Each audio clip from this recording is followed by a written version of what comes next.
నమస్తే, welcome to Leo news. Raghurama Krishnam Raju గారిపైన రాజద్రోహం కేసు పెట్టి కస్టోడియల్ టార్చర్గా హింసించిన కేసులో పివి సునీల్ కుమార్ గారు ఈరోజు విచారణకు హాజరయ్యారు. అయితే ఈ కేసులో ఈయన A1గా ఉన్న విషయం మనకి తెలిసిందే. మరేంటి, గత నెల 26న విచారణకు రమ్మంటే డుమ్మా కొట్టే ప్రయత్నం చేశారు. అలాగే ఈ కేసును ఫస్ట్ నుంచి కూడా ఆయన వ్యతిరేకిస్తున్నటువంటి పరిస్థితి. మరి అలాంటిది ఈరోజు ఆయన అధికారులకు ఎదుట హాజరయ్యారు కాబట్టి అధికారులకు సపోర్ట్ చేసే ఛాన్స్ ఉంటుందా? మరి ఒకవేళ ఉంటే ఎలాంటి వివరాలు ఆయన వెల్లడించారు అన్న విషయాన్ని తెలుసుకుందాం. మనతో పాటు ఉన్నారు ప్రముఖ సీనియర్ పొలిటికల్ అనలిస్ట్ అంకమరావు గారు. నమస్కారం అండి. కస్టోడియల్ టార్చర్ కేసులో ఈరోజు పివి సునీల్ కుమార్ గారు పోలీసులు ఎదుట విచారణకు హాజరయ్యారండి. ఏంటి అసలు ఈ కేసు ఎప్పటిదో కదా, ఇప్పుడు ఎలా తీసుకొచ్చి మళ్ళీ రీఓపెన్ చేస్తారు? ఇది అప్పుడే క్లోజ్ అయిపోయింది కదా, ఇలా రకరకాలుగా మరొకసారి వచ్చి కులం కార్డు తీయడం కావచ్చు, తప్పించుకునే ప్రయత్నాలు అయితే చేశారు. ఫైనల్లీ ఈరోజు హాజరయ్యారు కాబట్టి ఏంటి, ఆయన అధికారులకు సపోర్ట్ చేశారా? ఏమైనా వివరాలు వెల్లడించారంటారా? మీరేం చెప్తారు? ఇప్పుడు అతని పక్షాన కనుక న్యాయం ఉండటైతే పోలీస్ అధికారిగా పనిచేసినటువంటి వ్యక్తి తను వచ్చి వాదించుకొని ఇదిగో నా వల్ల తప్పు జరగలేదు, నా వల్ల ఎలాంటి పొరపాటు జరగలేదు అని చెప్పుకునేవాడు. కానీ ఇక్కడ జరిగినది రఘురామకృష్ణరాజు గారు. ఈరోజు ఆయన డిప్యూటీ స్పీకర్గా ఉన్నారు. ఆయన మీద ఆ రోజు ఆయన లోక్సభ సభ్యుడిగా ఉన్నాడు. అలాంటి వ్యక్తిని మరొక రోజు పుట్టినరోజు జరుపుకునే వ్యక్తిని తీసుకొని వచ్చేసి అతన్ని శారీరకంగా మామూలుగా ఆయన్ని హింసించడమే, మానసికంగా హింసించడమే కాకుండా శారీరకంగా కూడా ఆయన ఏ విధంగా కొట్టారు, ఏ విధంగా గుండెల మీద కూర్చొని వాళ్ళు చేసిన దౌర్జన్యం ఏంటని చెప్పి ఆయన సవివరంగా చెప్పిన తర్వాత కూడా కనీసం ఆ రోజు వాళ్ళు అధికారంలో ఉన్నారు కాబట్టి దాని గురించి పట్టించుకోలేదు. కాబట్టి ఈ రోజు ఈ కూటమి ప్రభుత్వం వచ్చిన తర్వాత దాన్ని బయటికి తీయాల్సి వచ్చింది. ఆ రోజే మీరు దాని మీద చర్యలు తీసుకుంటే ఇప్పుడు దాకా ఆగదు కదా.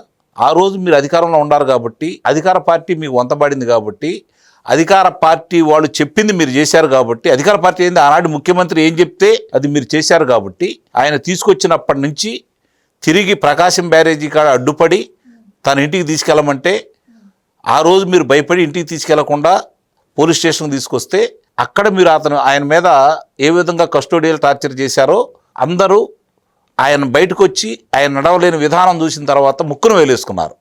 కారణం ఏందంటే ఆ పార్టీ లోక్సభ సభ్యుడై ఉండి రఘురామకృష్ణరాజు అనే వ్యక్తి ఆ ప్రభుత్వం మీద చేసినటువంటి పోరాటం, ఆ ప్రభుత్వం చేసినటువంటి తప్పుల్ని ఎండగడుతూ ఆ రోజు ప్రధాన భూమిక ప్రతిపక్ష పాత్ర వహించి ఆ ప్రభుత్వం చేసిన ప్రతి తప్పుని ఏ రోజుకు ఆ రోజు ఎండగడుతూ ముందుకెళ్ళినటువంటి వ్యక్తి రఘురామకృష్ణరాజు గారు. ఆయనకి ఆర్థిక బలం, అంగబలం అన్నీ ఉన్నాడు కాబట్టి, వాటికి మించి మానసిక ధైర్యవంతుడు కాబట్టి రఘురామకృష్ణరాజు గారు వాళ్ళు అన్ని చేసినా కూడా ఆయన తట్టుకొని నిలబడి ఈరోజు పోరాడి గెలిచాడు. వాళ్ళ మీద గెలిచాడు. మొన్న జరిగినటువంటి ఎన్నికల్లో కూటమి ప్రభుత్వం గెలుపులో ప్రధాన భూమికి కూడా అయింది. మరి అలాంటి ఆయన మీద రాజద్రోహం కేసు పెట్టడమే కాకుండా ఈ విధంగా చేసినటువంటి సునీల్ కుమార్ కావచ్చు, సునీల్ నాయక్ కావచ్చు, పక్క రాష్ట్రంలో ఎక్కడో ఉండి అతను ఆ న్యాయస్థానంలో వెళ్ళేసి అక్కడ అతను బెయిల్ తెచ్చుకుంటే ఇప్పుడు దాన్ని కూడా కొట్టేశారు కదా. అంటే అన్ని బలమైన సాక్ష్యాధారాలు ఇక్కడ ఉన్నాయి. ఇన్ని రోజులు కాలయాపన చేయటమే చాలామందికి ఆశ్చర్యంగా ఉంది.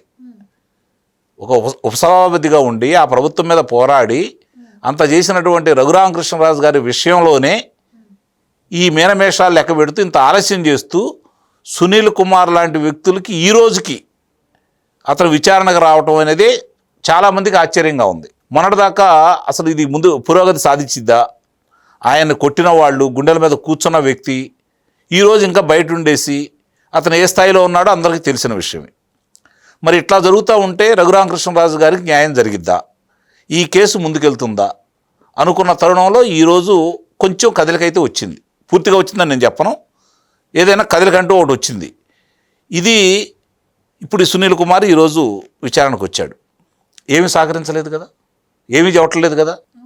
ఆయన అక్కడ ఏకాడికి నాకు సంబంధం లేదంటున్నాడు. ఎవరికి సంబంధం ఉంటుంది?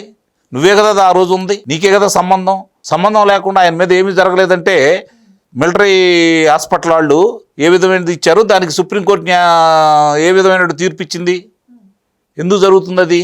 ఆయన కొట్టారని చెప్పి సాక్ష్యాధారాలు ఉండబట్టే కదా. సరే, మీరు అన్నట్టు సాక్ష్యాధారాలు ఉండే అవకాశం ఛాన్స్ ఉంటుందంట. ఎందుకంటే ఈయన కూడా ఒక ఆఫీసర్. ఎంత అంటే ఆ చట్టంలో ఎలాంటి లోసుగులు ఉంటాయి అన్న విషయం తెలుసు. ఎలా మనం సమాధానాలు చెప్తే అధికారులకు దొరకకుండా ఉంటామని కూడా ఆయనకు బాగా ఎక్స్పీరియన్స్ ఉంటుంది. సో అలాంటి వ్యక్తి మళ్ళీ ఇప్పుడు అంటే ఆయన పోలీసులకి కానీ సాక్ష్యాధారాలతో లేకపోతే మౌత్ స్టేట్మెంట్ దొరికే అవకాశం ఏమైనా ఉంటుందంటారా? అంటే ఇక్కడ ఆధారాలు ముందు పెట్టిన తర్వాత కొన్ని సమాధానాలు చెప్పకపోయినా కూడా న్యాయస్థానం పరిగణలో తీసుకుంటారు. చెప్పాలని రూల్ అయితే ఏమి లేదు. చెప్పారు దొరికిపోయారు అనే దానికంటే కూడా చెప్పకపోతే మౌనం అర్ధంగీకారం అంటారు కదా, దాన్ని కూడా పరిగణలో తీసుకుంటారు కదా. మీరు అన్నట్టు ఆధారాలు బయట చూపించి సమాధానం చెప్పకపోతే 1-2 విచారణల తర్వాత అరెస్ట్ చేసే నిస్సందేహంగా అదే ప్రాసెస్ జరుగుతూ ఉంది. అందుట్లో అనుమానం లేదు, తప్పించుకోలేరు. సునీల్ కుమార్ అనే వ్యక్తి అరెస్ట్ కాకుండా మాత్రం తప్పించుకోలేరు. అతను ప్రభుత్వాన్ని బ్లాక్మెయిల్ చేస్తున్నాడు, అధికారులను బెదిరిస్తున్నాడు, కులం కార్డు బయటకు తీసుకొస్తున్నాడు. అలాగే వేరే కులం మీటింగుల్లో వెళ్ళి పాల్గొంటూ వీళ్ళు ముఖ్యమంత్రి కావాలని చెప్పని బహిరంగంగా చెబుతున్నాడు. ఈ మధ్య కులాల మధ్య చిచ్చు పెట్టడానికి ప్రయత్నం చేస్తున్నాడు. ఇప్పటిదాకా ఉపేక్షించడమే కొంచెం ఆశ్చర్యకరంగా ఉంది. ఎందుకంటే ఆ రోజు జగన్మోహన్ రెడ్డికి ఏ విధంగా సహకరించారు ఇతను కావచ్చు, సంజయ్ కావచ్చు, మిగిలిన అధికారులు కావచ్చు, ఆ రోజు ఉన్న పోలీసు అధికారులు అందరూ కూడా ఏ విధంగా సహకరించారో చూస్తూనే ఉన్నాం. కొంతమంది కారాగారంలో ఉన్నారు, సస్పెండ్ అయ్యారు. ఇది ఘోరాది ఘోరం. ఎందుకంటే ఆంధ్ర రాష్ట్రంలో ఇంతమంది ఐపీఎస్లు సస్పెండ్ కావడం అనేది ఇంతవరకు ఏ రాష్ట్ర చరిత్రలో కూడా లేదు. ఇక్కడే ఎందుకు జరుగుతుంది అంటే వాళ్ళు చేసినటువంటి అరాచకాలకి కావాల్సినటువంటి సాక్ష్యాధారాలు ఉన్నాయి, కానీ చిత్తశుద్ధి కనపట్టల్లా. ఎందుకంటే వాళ్లే కదా అందుట్లో ఉన్న వాళ్ళు చాలామందే కదా ఇప్పుడు విచారణ చేయాల్సింది. వాళ్ళని బయట పెట్టారనుకోండి ఇంకా చాలా విషయాలు బయటకు వస్తాయి. వాళ్ళకి సంబంధాలు ఉంటాయి, తిరుగులేని సాక్ష్యాధారాలు ఉన్నాయి. కాబట్టి కొంతమంది ఈరోజు జైల్లో ఉంటున్నారు. అంటే ఈయన పైన ఈ రఘురామకృష్ణరాజు గారి కేసే కాకుండా అప్పట్లో ఉన్న అధికారులకి ప్రభుత్వానికి సమాచారం ఇవ్వకుండా విదేశాలు తిరిగి వచ్చాడని చాలా ఉన్నాయి. ఒకటే కాదు, ఏవో అంటే స్వచ్ఛంద సేవా సంస్థలు నడిపిస్తా దాని ద్వారా చేసింది కావచ్చు, ఇవాళ చాలా ఉన్నాయి. మరి అవి కూడా ఏమన్నా దీంట్లో ఇంప్లీడ్ అయ్యే అవకాశం ఉంటుందంటారా? దాని తర్వాత అంటే ఒక్కోటి ముందు ఈ విషయాన్ని గురించి దీనికి సంబంధించి అడుగుతారు. ఆ తర్వాత అతను అదుపులో తీసుకున్న తర్వాత షార్ట్ షీట్లో ఇవన్నీ మెన్షన్ చేస్తారు. ఒక్కో దాని విషయాలు అతని మీద ఉన్నటువంటి అభియోగాలన్నీ కూడా దాంట్లో మెన్షన్ చేస్తారు. ఆ మెన్షన్ చేసి చేశారు కాబట్టి న్యాయస్థానం ఇతనికి బెయిల్ ఇవ్వద్దు, విచారించాలి, మాకు కస్టడీకి అవకాశం ఇవ్వండి అని చెప్పని రేపు వాళ్ళు న్యాయస్థానానికి అప్లై చేసుకుంటారు. ఆ తర్వాత న్యాయస్థానం ఇచ్చేదాన్ని బట్టి వీళ్ళు ముందుకెళ్తూ ఉంటారు. ఇక్కడ మాత్రం మీరు అన్నట్టు ఇప్పుడు ఏమి సమాధానం చెప్పలేదు, సహకరించలేదు, అందుట్లో అనుమానమే లేదు. రేపు కూడా రెండో పర్యాయం కూడా సహకరించడు. ఎందుకంటే అతను వాళ్ళకి తెలుసు. ఎందుకంటే అక్కడ అతను తప్పించుకోవడానికి వీల్లేని పరిస్థితి, సమాధానం చెప్పడానికి ఆయన దగ్గర సమాధానం అయితే లేదు. కళ్ళ ముందు ఇన్ని వాస్తవాలు కనపడుతున్న తర్వాత పైపెచ్చు రఘురామకృష్ణరాజు గారు అనే వ్యక్తి అణువు అక్కడ ఏమేమి జరిగింది స్పష్టంగా కాల్ డేటాలతో సహా అన్ని ఈరోజు న్యాయస్థానం ముందు పెడుతున్నాడు. కాబట్టి దీన్ని దృష్టిలో పెట్టుకుంటే ఎట్టి పరిస్థితుల్లో కూడా ఇప్పుడు ఏమీ సమాధానం చెప్పలేదు. రేపు పొద్దున అంటే రెండో పర్యాయం కూడా ఎలాంటి సమాధానం చెప్పడు. ఆ తర్వాత అదుపులో తీసుకోవడం అనేది గ్యారంటీ. ఏ ఒక్కళ్ళు కూడా ఆలస్యం అవుతుందేమో కానీ రఘురామకృష్ణరాజు గారికి సంబంధించిన ఈ విషయంలో వెంటనే ఆయనకు న్యాయం జరిగిద్దని అయితే నేను చెప్పలేను. కానీ ఎట్టి పరిస్థితుల్లో కూడా వాళ్ళు మాత్రం నిర్దోషులుగా మాత్రం బయటికి వెళ్ళరు. కాలయాపన జరగవచ్చు. ఇందాక నేను చెప్పినట్టు బ్లాక్మెయిల్ చేయొచ్చు, అరెస్ట్ అయితే మాత్రం తప్పదు. Right sir, thank you so much అండి. Please subscribe to Leo news for more videos.